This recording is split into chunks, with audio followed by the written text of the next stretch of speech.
আসসালামু আলাইকুম। আশা করি সকলে ভালো আছেন, সুস্থ আছেন।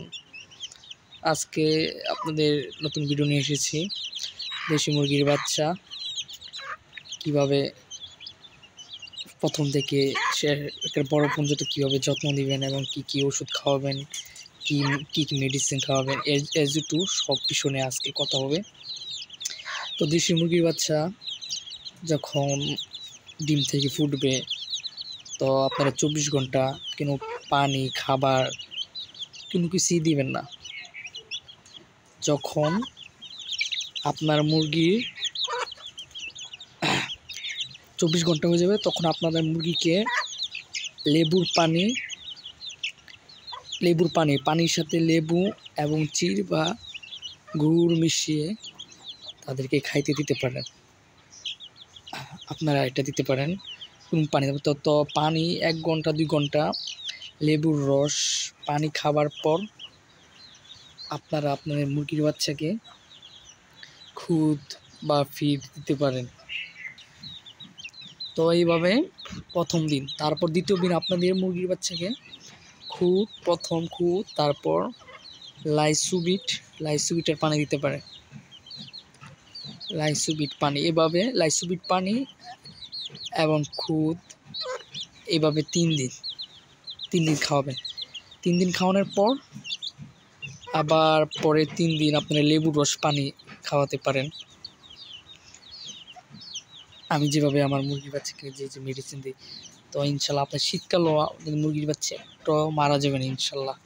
আপনারা লাইসুবিট খাওয়াবেন। আপনাদের মুরগির বাচ্চাকে এভাবে খাওয়া, আমি লাইসুবিট নিয়ে অনেক ভিডিও করেছি এর আগে। তো এভাবে খাওয়ানো, তারপর আপনারা পরের 3 দিন রেনামাইসিন খাওয়াতে পারেন। কারণ রেনামাইসিন ট্যাবলেট যে মুরগির বাচ্চার নাভিজনিত সমস্যা বা নাভি কাঁচা থাকে, তো রেনামাইসিন খাওয়ালে 3 দিন তাদের নাভি শুকাতে প্রচুর পরিমাণে সাহায্য করে।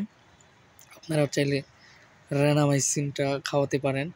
রেনামাইসিন খাওয়ালে দেখা যায় তাদের নাভিজনিত কাঁচা থাকলে অনেক মুরগির বাচ্চা মারা যায়, তো মারা যাবে না, তা খুব তাড়াতাড়ি তাদের নাভিটা খুব তাড়াতাড়ি শুকিয়ে যাবে। তো এভাবে 15 দিন আপনারা কোর্স করবেন একটার পর একটা। তারপর আপনারা দেশি মুরগির যে ভ্যাকসিন আছে রানীক্ষেত, এই রানীক্ষেতের ভ্যাকসিনটা করাই দিলে আরও ভালো হয়। তাদের রানীক্ষেতে মুরগির বাচ্চা মারা যেতে পারে। তো আর পরের যে একটা আছে গাম্বুরা ফক্স, এটার একটা ভ্যাকসিন আছে, এই ভ্যাকসিনটা করাতে পারেন, ফাউল ফক্স। তো ইনশাল্লাহ এইভাবে যদি আপনারা একটা পর একটা কোচ করান, ইনশাল্লাহ খুব তার কোনো সমস্যা হবে না। এইভাবে যদি আপনারা একটা পর একটা কোচ করান, তাহলে সমস্যা হবে না। আর আপনারা সবসময় আপনাদের বাসায় লাইসুবিট, রেনামাইসিন ওষুধগুলো রাখবেন। মুরগির বাচ্চা সাধারণত কোনো সমস্যা হয় না। তো দেশি মুরগির বাচ্চার ছোটো থেকে বড় পর্যন্ত কীভাবে যত্ন করবেন সে সম্পর্কে ভিডিও করা হলো। আর আপনার যেহেতু এখন শীতকালে যারা বাচ্চা নেবে, তারা চেষ্টা করবেন একটা 10টা 11টা 12টার পর মুরগির বাচ্চাকে ঘর থেকে ছাড়বেন। কারণ শীতের বেলা প্রচুর ঠান্ডা পড়ে, ঠান্ডাজনিত সমস্যার কারণে মুরগির বাচ্চা ঝিমাতে পারে এবং মারা যাওয়ার সম্ভাবনা থাকে।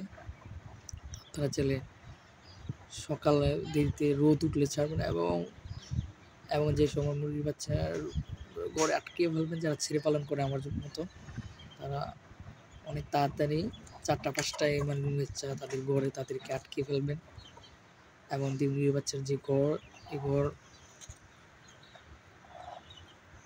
মুরগির বাচ্চার যে ঘরটা থাকে, এখানে আপনারা চাইলে এখানে আমি যেভাবে কাগজ দিয়ে রাখছি, যে কানা আছে যেখান দিয়ে ঠান্ডা প্রবেশ করতে পারে, সে জায়গা পলিথিন দিয়ে বা ছালা দিয়ে ডাইকা রাখতে পারেন, তাদের ঠান্ডা না লাগাতে পারে। তো দেশি মুরগির বাচ্চা ইনশাল্লাহ আপনারা যদি এই নিয়মে একটা পর একটা মানে ওষুধ খাওয়ান বা মেডিসিন খাওয়ান বা রানীক্ষেতে ভ্যাকসিন করান, ইনশাল্লাহ আপনাদের মুরগি বাচ্চা মারা যাবে না।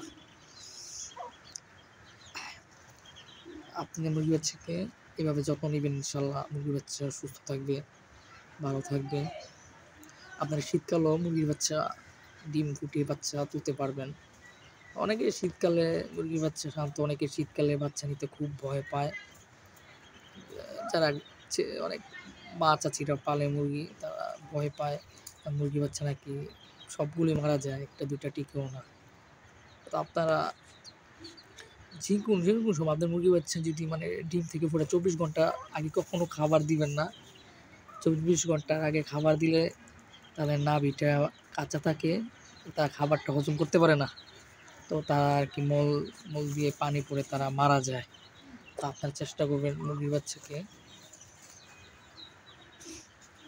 24 ঘন্টা পর বা 30 ঘন্টা পর খাবার দেওয়ার চেষ্টা করবেন, এর আগে দিবেন না। 24 ঘন্টা পর আপনারা প্রথম খাবার না দিয়ে প্রথম লেবুর রস পানি দিবেন, বা লাইসোবিট পানি দিতে পারেন, যে লেবুর রস না থাকে গু, এটা খাইলে আর কি তাদের নাভির যে জ্বর বা খাবারের ইয়াটা এটা ক্লিয়ার হবে। তো আপনারা চাইলে এটা করতে পারেন। আপনারা যে কোনো সময় লেবুর রস পানি দিবেন, ইনশাল্লাহ এটা খুব ভালো বোর্ডিং অবস্থায়। এবং মুরগির বাচ্চাকে সবসময় চেষ্টা করবেন তাদের মার সাথে রাখতে। যারা বোর্ডিং করে না, যারা আমার মতো ছেলে পালন করেন, তার মার কাছে থাকলে তারা প্রাকৃতিকভাবে বোর্ডিং বা তাপটা পেয়ে থাকে। আপনি দেখতেছেন মার সাথে তারা খাওয়া দাওয়া করতেছে, চলতেছে। তা আপনারা এটা চাইলে করতে পারেন। বোর্ডিং অবস্থা করলে লাইট লাগে, আলাদা লিটার লাগে, অনেক পরিশ্রম, অনেক কষ্ট করতে হয়। তাই হচ্ছে আমি ভালো মনে করি ছেলে পালন করে তাদের মার সাথে তারা থাকবে, খাবার খাবে, এটা অনেক ভালো, এটা প্রাকৃতিকভাবে, এটা অনেক দেখতেও ভালো লাগে। আমার একটা মুরগি দেখতেছি, লাল মুরগিটা মানে এটা একটু পরপর ঢুকতেছে, এটা মনে হয় আর আজকে বা পরের দিন ডিম দিবে। ওর কুচে কুচে ভাব চলে আসছে, মানে কুচে কুচে ভাব, মানে কুচে বসে যাবে আর লাস্ট 2-1 দিন আপনারা দেখতেছেন। এই যে ঘরে ঢুকার চেষ্টা করতেছে, বারবার ঢুকতেছে, বার হইতেছে, আমাকে দেখে বারবার বার হয়ে যেতেছে, মানে ডিম দিতে পারে। আজকে ডিম দেওয়ার পর খুব তাড়াতাড়ি কুচি চলে আসবে, ইনশাল্লাহ। আমি এটা বাচ্চা ফুটাবো শীতকালে। আমি দেখেন অনেক শীতের সকাল বাচ্চা ফুটায় মুরগি পালন করি। তো আপনারা চাইলে আমার চ্যানেলটা সাবস্ক্রাইব করতে পারেন, কেননা আমি দেশি মুরগি নিয়ে সবসময় ভিডিও করে থাকি। আমার পাশে থাকতে পারেন। তো সকলকে জানাই নতুন বছরের শুভেচ্ছা 2025 সালের পক্ষ থেকে। তো সকলকে আসসালামু আলাইকুম, আল্লাহ হাফেজ। পরের কোনো ভিডিওতে নতুন কোনো টপিক বা নতুন কোনো ভিডিও নিয়ে আপনার সাথে কথা হবে নতুন ভিডিওতে। তো সকলে ভালো থাকবেন, আল্লাহ হাফেজ।